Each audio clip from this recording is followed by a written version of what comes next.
datang dan kami namanya anak perantauan itu datang itu merasa ya udah kita harus ini beli peti mati, urus ini itu. Ternyata bilangnya kakak nggak usah, nggak perlu karena ada pintu air yang akan menyediakan. Pemikiran saya waktu itu, oh PDAM ini hebat sekali menyediakan fasilitas untuk mengumpulkan orang meninggal.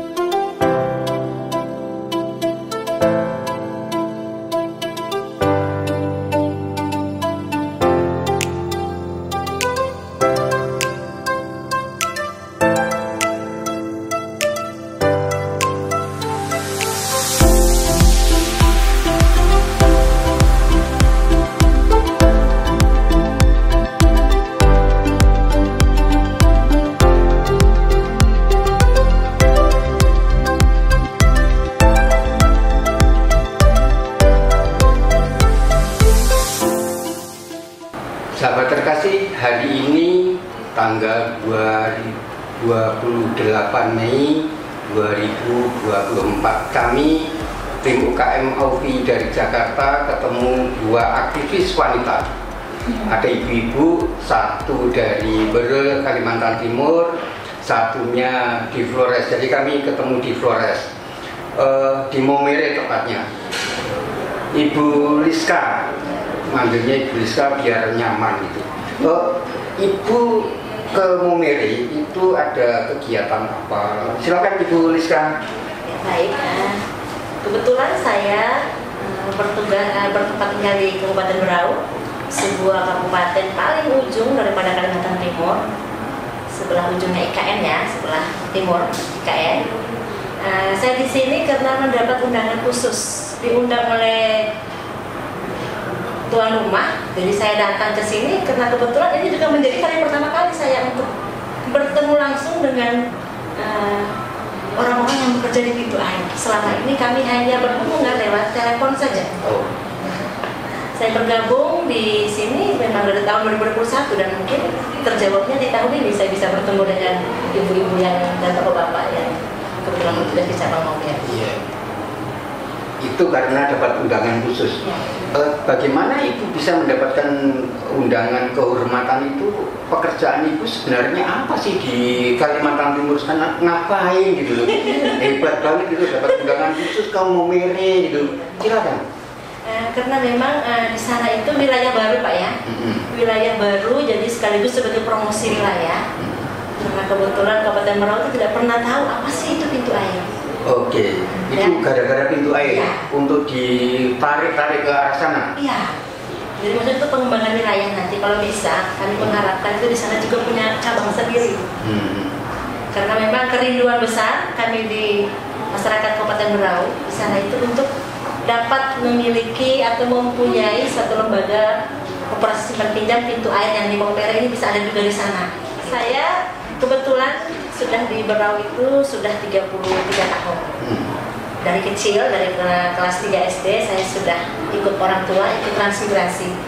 Jadi sama sekali kalau jadi mau datang ke Momere ini seperti mimpi, karena memang tidak ada bayangan untuk bisa datang ke sini. Kebetulan punya suami orang asli sini, sehingga 12 tahun yang lalu saya pernah datang ke sini. Dan ini kali kedua kali saya datang berkat pintu air. Jadi di sana memang kami merantau sejak kecil, sebelum gempa tahun 92 kami sudah di sana. Akhirnya memperkenalkan pintu air ini, cerita awalnya itu karena ada mertua saya meninggal di Lela. Kami datang 12 tahun yang lalu. Datang dan kami namanya anak perantauan itu datang itu merasa ya udah kita harus ini beli peti mati, urus ini itu. Ternyata bilangnya kakak nggak usah, nggak perlu karena ada pintu air yang akan menyediakan. Pemikiran saya waktu itu, oh PDAM ini hebat sekali menyediakan fasilitas untuk mengumpulkan orang meninggal. Oh, pintu air itu di dalam pemikiran itu PDAM. Oh, ya, jadi perusahaan air minum iya, daerah. air minum daerah itu jadi PDAM untuk Di Maumere luar biasa, tidak sama dengan di Berau. Di Berau itu hanya tahu pasang meteran air. Di sini sampai bisa memfasilitasi peti mati. Setelah pulang dulu ke Kalimantan, mertua saya yang ipar-ipar saya yang masih hidup itu cerita bahwa seperti ini loh pintu air. Nah, akhirnya saya bergabung, dan saya bergabung pertama kali menjadi anggota pintu air di cabang ini. Jadi pintu air yang satu ini lembaga orang keuangan orang-orang yang memang pengen sejahtera benar. Lalu setelah bergabung menjadi anggota, apa yang Ibu lakukan di Kalimantan Timur sana, Bu? Ya, memang berat ya tantangan saya di sana untuk memperkenalkan pintu air, karena memang dasarnya saya tidak tahu apa-apa. Saya hanya mempelajari itu, browsing melewat Google. Bahkan saya langsung menghubungi langsung ini Ibu untuk sekedar bercerita, bertanya apa sih keunggulan pintu air, sehingga bisa saya promosikan ke keluarga, ke teman, saudara yang ada di sana. Akhirnya memang awalnya susah untuk mengajak orang, tapi yang pertama saya ajak adalah keluarga saya sendiri, suami, anak, orang tua, sepupu-sepupu untuk gabung. Dan ternyata memang pintu air itu bukan hanya memberi janji ya, tapi bukti bahwa di saat ada anggota saya yang sakit, itu secepat kilat dalam waktu 24 jam itu sudah ada santunan kesehatan untuk yang sakit yang ada di sana. Iya, sebagai anggota pintu air. Kemudian bahkan baru-baru ini ada anggota saya yang baru 10 bulan bergabung terus meninggal dunia, mendapat juga santunan duka dari sini. Berapa banyak itu? 5.700.000 karena dia masih terhitung kelas 1, kelas 1 karena dia masih usia 0 sampai 2 tahun, dia baru ibaratnya baru 10 bulan. Dan itu luar biasa, itu membantu sekali.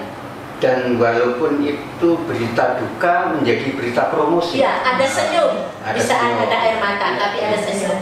Karena ibu janda itu akhirnya anak-anaknya ini anak yatim piatu sudah, karena memang ibunya sudah janda dan meninggal dunia, dan anaknya begitu terharu menerima santunan duka itu. Karena memang mereka tidak memiliki uang untuk membeli peti. Kalau kami di sana petinya harga 6 juta, 7 juta kalau yang langsung jadi. Tapi karena ada uang dari pintu air, akhirnya kami bisa beli papan, ketam, dan itu anggarannya bisa dari situ. Dialokasikan dari dana, bukan dari situ.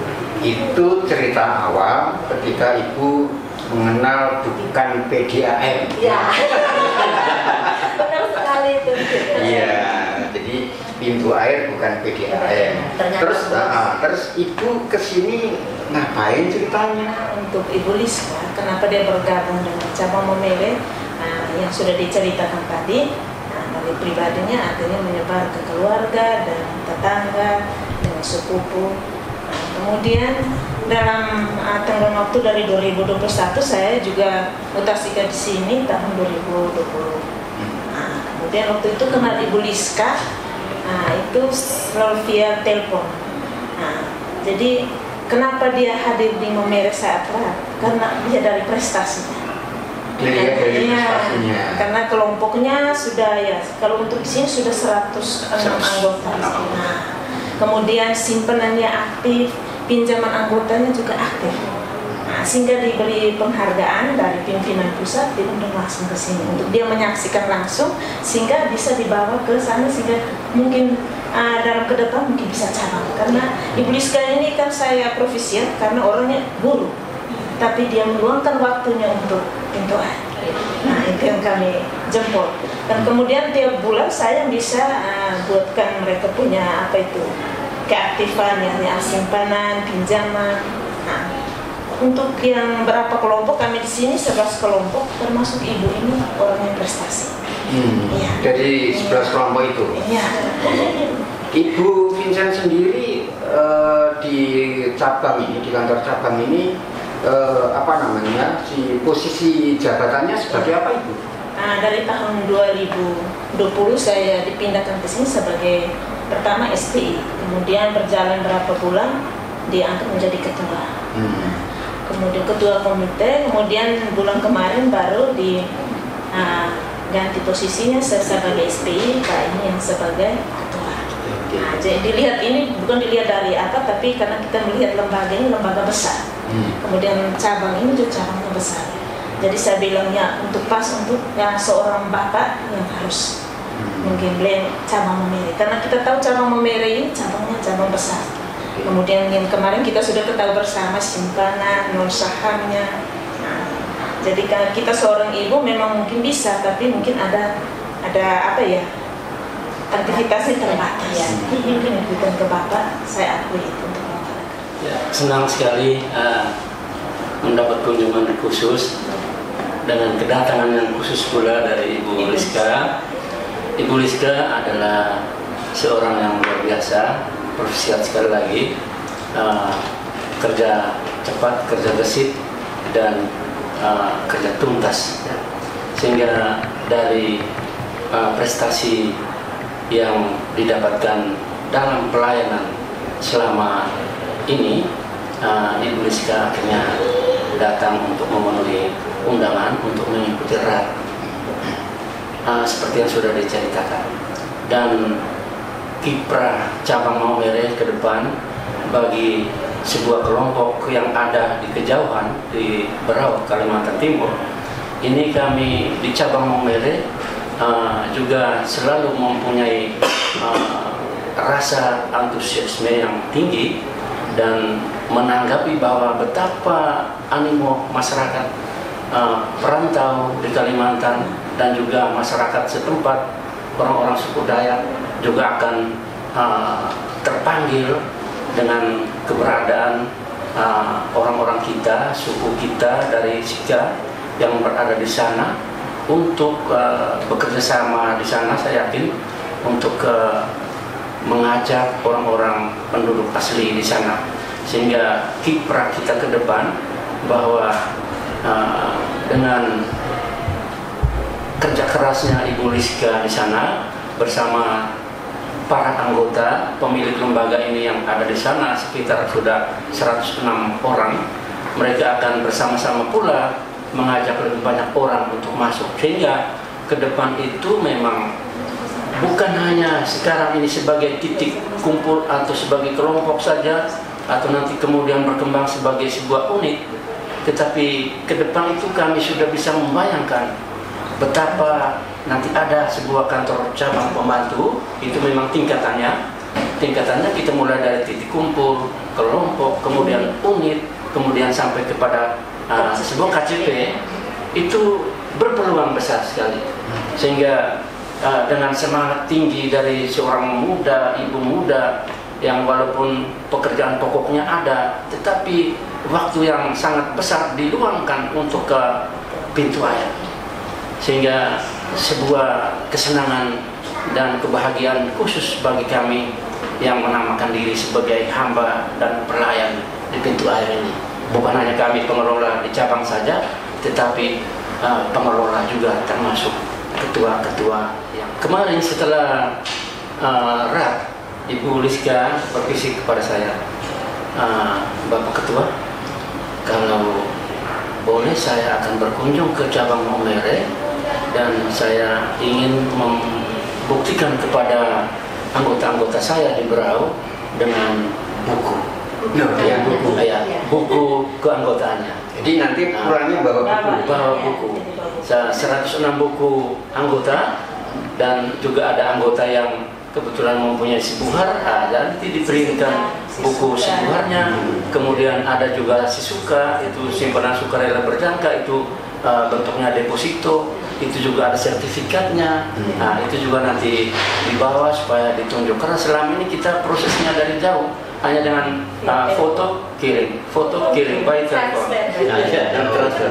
Ya. Jadi yang terpenting adalah ingin membuktikan bahwa Bu Liska benar-benar di cabang Maumere, lalu benar-benar simpanan anggota yang di sana aman, itu buktinya ya. Ya, jadi itu memang kepercayaan anggota itu harus kita membawa itu buku supaya semakinlah terwantakan kabar baik bahwa benar yang kita tabung selama ini buktinya ada, di nomor anggota kita, buku kita ada. Dan semoga melalui UKM Aufi ada kebenaran itu semakin besar ya, karena ini kan kita tidak pernah mencoba mengerin pertemuan ada di sini. Ini kan secara kebetulan juga mungkin Tuhan yang membimbing kita kan. Tadi kan janjiannya kita di hotel ya. Iya. Di hotel Pak janjiannya. Janjiannya di hotel. Iya. Jadi mungkin itulah artinya begini. ketika ini bukti nyata sudah ada, lalu perjuangan Ibu yang di Kalimantan Timur mungkin akan semakin mudah. Lalu apa yang akan Ibu bawa oleh program setelah dari Mumeri ini? Luar biasa. Jadi setelah saya berapa hari di sini, 4 hari itu seperti ada semacam suntikan imunitas yang kuat untuk saya, bahwa saya tidak sendirian bekerja. Nah, karena memang selama ini saya sendiri di sana bekerja untuk mengenalkan, didampingi oleh suami yang senantiasa mendukung saya untuk pergi, karena berau itu dari satu titik ke titik yang satu itu butuh waktu 2 jam setengah. Itu harus melewati kali, sungai atau melalui hutan? Cuma ya kami satu kabupaten, 14 kecamatan, dan satu kecamatan yang Sambaliung saja itu saya pergi ke titik yang satu butuh waktu 2 jam setengah menggunakan kendaraan motor. Nah, jadi luar biasa untuk saya, menambah semangat untuk saya bahwa saya akan mengajak lebih banyak lagi orang untuk menabung. Karena memang sebelumnya itu memang saya di rumah biasanya memang datang anggota teman tetangga itu yang biasa minjam uang saja. Ibu pinjam dulu uangnya, anak saya mau sekolah butuh ini butuh itu. Nah sekarang karena sudah ada pintu air, saya mengajak mereka, ayo kita nabung, masuk anggota, sehingga pada saat anaknya mau sekolah kita bisa dilayani, kita bisa diberi pinjaman. Yang penting 3 bulan udah jadi anggota, udah bisa mengajukan haknya untuk mendapatkan pinjaman melalui kopi pintu air. Sehingga mengajak anggota ini memang harus diberi pemahaman dulu. Nah, sementara saya biasanya hanya melihat di browsing. Bahkan saya kalau mau pergi sosialisasi itu saya bikin file sendiri pakai PPT. Kadang-kadang di kampung itu saya bawa laptop, saya pinjam ini kain putih, terus saya bentak, terus saya pasang di situ supaya saya ngomongnya ada yang saya lihat. Kadang-kadang saya lupa, jadi saya ngetik seorang guru. Jadi saya membuat PPT khusus pintu air. Dari kantornya, saya ambil foto kantor pusat saja karena saya memang tidak punya gambar untuk kantor cabang ini.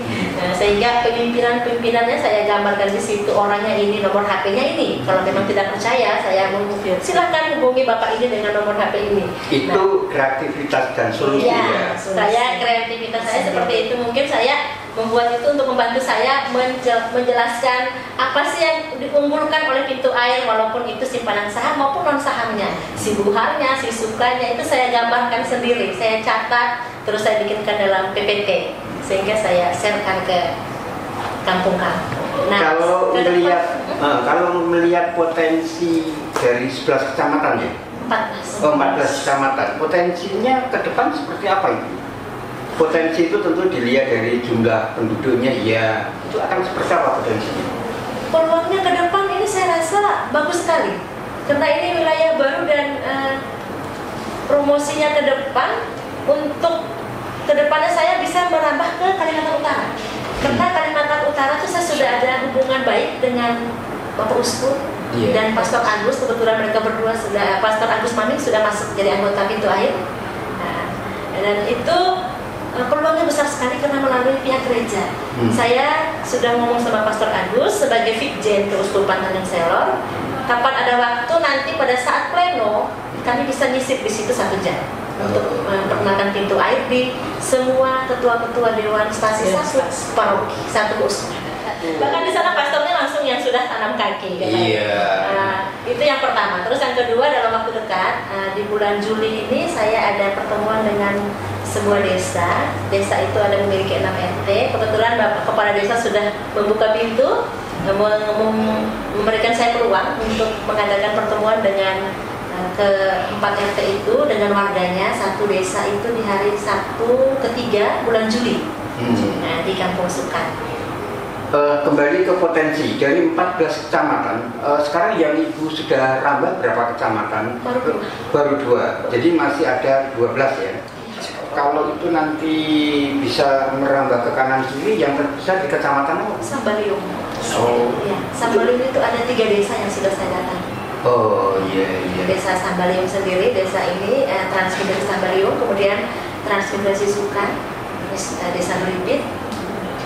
Ada pertanyaan baru ketika KSP Kopdit Pintu Air mempunyai program 1 juta anggota dan 1 juta UKM dampingan. Ibu yang akan Ibu raih ke depan itu prioritasnya baru anggota yang paling penting banyak, ataukah juga akan meraih UKM-UKM supaya di sana juga akan bermanfaat sebagai lembaga keuangan di sana? Ya benar. Saya rasa kalau UKM ini bergabung menjadi anggota Pintu Air, maka dia akan menjadi lebih maju lagi. Usaha kredit menengah ya kan? Yeah. Nah, yang memiliki usaha. Dan kebetulan ada anggota saya satu adalah pemilik UKM. Dia dari pinjaman Pintu Air dia bisa memproduksi teri kacang tanah, terus bikin kue cookies, dan itu sudah di label halal, tapi itu dia usaha sendiri, tapi modal awal dasarnya adalah dari Pintu Air. Ya, Ibu Katarina Natalia namanya, seorang guru. Dan jadi guru membimbing guru ya? Iya. Ya seperti itu, guru harus teman. Yeah. Teman mendukung kita dalam segala hal. Nah, kalau seperti itu, sekarang kan pertanyaannya berapa banyak teman-teman dari lingkup sekolah yang sudah menjadi anggota Pintu Air. Lalu nanti apakah juga nanti anak-anak yang masih sekolah itu orang tuanya akan ditarik menjadi anggota Pintu Air? Luar biasa, bagus sekali pertanyaannya Pak. Ini masih dalam pemikiran saya, cita-cita saya. Apakah boleh nanti saya mau menggerakkan bahwa anak-anak sekolah itu wajib menabung dalam menggunakan Pintu Air, sehingga 2000 dari uang jajan mereka disisihkan untuk menabung di Pintu Air, sehingga kalau di saat mereka nanti lulus dari SD, orang tuanya bisa melanjutkan kembali menabung ini sampai dengan mereka di bangku kuliah, mereka bisa menggunakan tabungan yang 2000 dari jajan mereka tadi. Jalan keluarnya Ibu, karena ada aturan pemerintah, surat keputusan Menteri, kebijakan Menteri Koperasi dan UKM, jalan keluarnya adalah anak menabung, tetapi ada orang tuanya. Jadi ya, orang tua ini lalu anaknya menabung di sini, itu jalan keluarnya.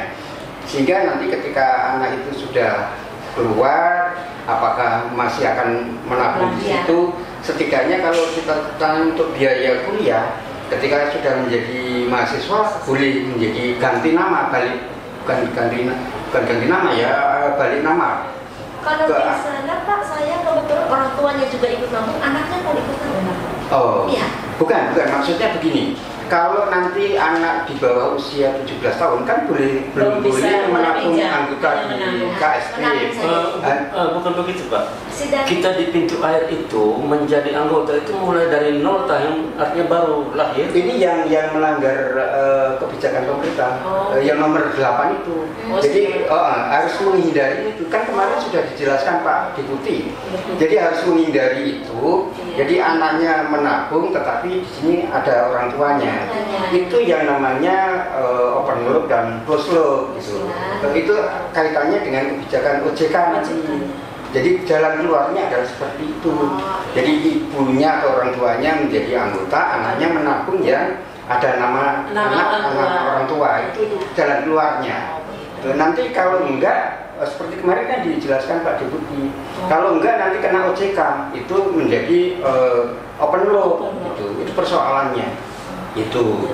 Nah, kembali lagi ke Ibu, apakah itu akan Ibu lakukan misalnya untuk menghindari kebijakan pemerintah secara hukum, lalu tetapi tetap saja menambah perkembangan jumlah anggota akan semakin banyak itu? Ya, memang saat ini juga selain di cabang Maumere, memang ada anggota saya itu sebagian juga ada 100 lebih itu di cabang Senaka. Jadi di situ malah orang tua daripada anak-anak didik saya di situ yang masuk bersama dengan suami dan anaknya, mereka tergabung. Jadi setiap bulan mereka menabung ada simpanan Sidandi.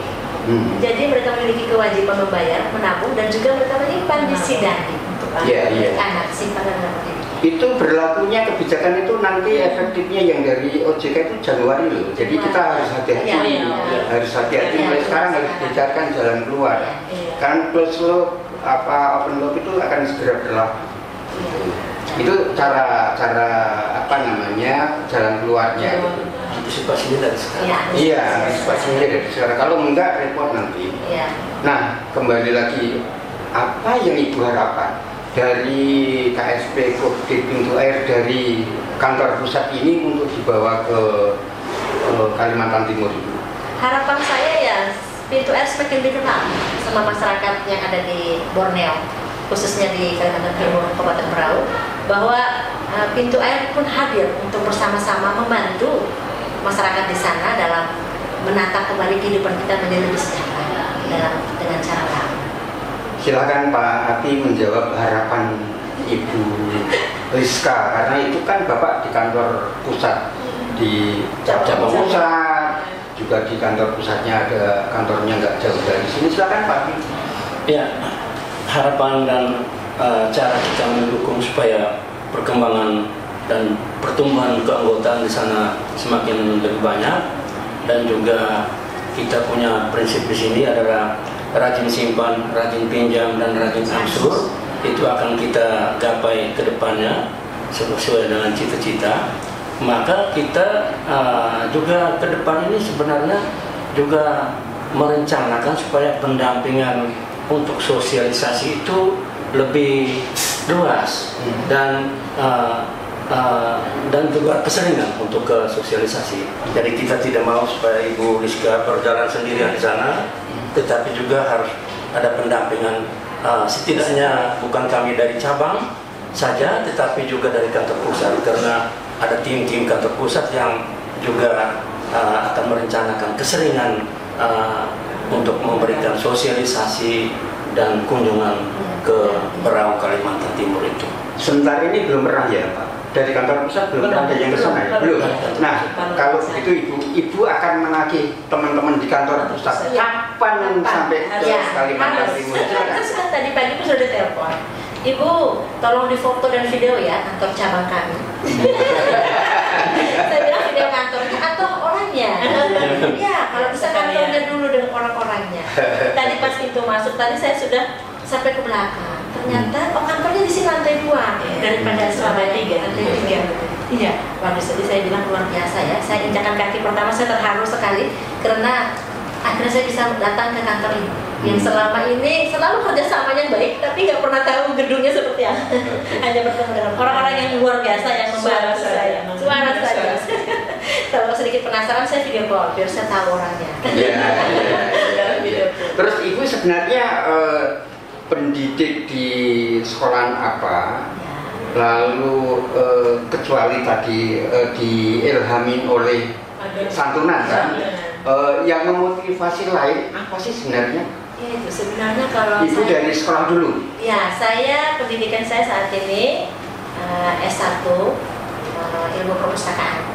Tapi sementara juga lagi kuliah S1 pendidikan guru, karena harus guru itu punya akun mengajar, jadi saya ngambil penyetaraan dan lanjut lagi ke S2 manajemen pendidikan semester 1. Jadi kuliahnya beruntun, kejar-kejaran. Karena yang S2-nya juga online di UNG, Universitas Negeri Yogyakarta, ngambil S2-nya dalam proses masih. Nah, kemudian sebagai seorang guru itu waktunya terbatas. Saya di sekolah dari jam 7 pagi sampai jam 2 siang. Kalau sudah untuk ke mensosialisasikan pintu air itu biasanya di saat sore hari saya jalan. Sore hari itu saya dengan motor dan nunggu anak pulang sekolah jam 4 baru saya bisa keluar rumah untuk sekedar bercerita. Tapi sekarang karena berkat media sosial juga ya, sehingga melalui Facebook itu mereka sudah mengetahui bagaimana itu pintu air. Setiap hari di rumah itu buka kantor dari jam 4 sampai jam 11 malam. Wah, luar biasa. Mereka datang untuk sekedar menabung, bertanya apa saja dan saya harus melayani mereka. Jadi pelayanannya masih di rumah Ibu? Masih di rumah. Sampai dengan Ada jam ruang 11 tamu. malam? Iya. Di ruang tamu saya itu saya ini kan menjadi suatu ruangan khusus untuk pintu air. Ya, berarti dengan informasi terbaru seperti ini, sepertinya Ibu benar-benar bekerja sendirian. Iya. Sementara Ibu juga punya kesibukan utama. Ini juga menjadi inspirasi bagi kami di cabang. Barangkali kami bisa sampaikan ke pimpinan di kantor pusat supaya mendapat seorang pembantu yang bisa membantu. Iya. Saya pikir ini juga harus Jadi secepatnya. benar-benar jadi saya sendiri jalan mencari anggota, terus melayani pinjaman anggota, melayani simpanan anggota. Sementara tugas lain harus mencerdaskan anak bangsa. Nah, itu kan pekerjaan yang semuanya dua-duanya menjadi pekerjaan mulia kan? Satu tambahan lagi, saya juga sekarang menjadi wakil ketua Dewan Stasi. Jadi agak banyak nih program ke depan. Memang kemarin terpilih, tapi saya mengundurkan diri biar saya jadi wakil saja, karena memang gereja kami di sana, kami sudah ada transmigrasi awal sampai sekarang gereja kami itu yang belum jadi, sehingga masih dalam proses untuk lobby ke tingkat 2. Ibu ini mirip-mirip Bapak Ketua, Bapak Yakobus Janun, memimpin 59 cabang di seluruh Indonesia, 12 kantor cabang pembantu, unit, titik kumpul, itu kan pimpinan tertinggi. Lalu Bapak Ketua itu juga ketua lingkungan. Jadi memang ini ada kemiripan. Ya. Semuanya berjalan dan tidak ada yang tertinggal. Itu yang luar biasa. Dan Ibu mirip juga dengan Ibu Yakob, karena Ibu Yakob kan juga guru. Rumahnya menjadi kantor waktu awal-awal. Iya, lalu banyak persoalan yang harus diselesaikan di rumahnya Ibu Yakob. Gitu. Bahkan sekarang Pak RT itu sudah bikin nama jalan menuju ke rumah saya itu Jalan Pintu Air. Nanti saya akan foto, saya kirim ke Bapak Fitus. Mereka ada pesan, nama jalan Pintu Air. Karena banyak orang bertanya, di mana rupanya Ibu Rizka Pintu Air? Nah, mereka bingung. Kalau Ibu Rizka itu warga saya, tapi pintu air itu apa ya? Apakah di pintunya ada air atau apa? Jadi kemarin mereka ada sempat telepon, Ibu Rizka lagi di mana? Saya lagi ada di mata airnya. Saya bilang. Jadi, oh Ibu ada di mata airnya, ada lagi di mata air ini saya bilang. Jadi saya mau menabung Bu, silahkan ke rumah, karena kebetulan ada adik juga di sana, di lulusan SMA, dia yang tangan ini. Tapi ngomong-ngomong, rindu ke mata air nggak? Oh, rindu banget. Kalau kami berdua sudah pernah ke mata airnya Bu, yang harus turun ke bawah sana. Saya rasa inilah muara mata airnya ada di sini di Maumere. Ibu bisa lihat yang mata air yang sebenarnya itu di UKM Aufi, di videonya pintu air yang pertama. Jadi kami ini kan sebenarnya awalnya video UKM Aufi itu dari pintu air sini. Sahabat terkasih, itulah perbincangan hangat kami dengan dua aktivis koperasi dari kalangan ibu-ibu. Ada Ibu Vincent, ada Ibu Rizka, didampingi pejabat tinggi di cabang Maumere, Pak Afi. Terima kasih atas kesempatan pagi hari ini. Sukses ibu-ibu.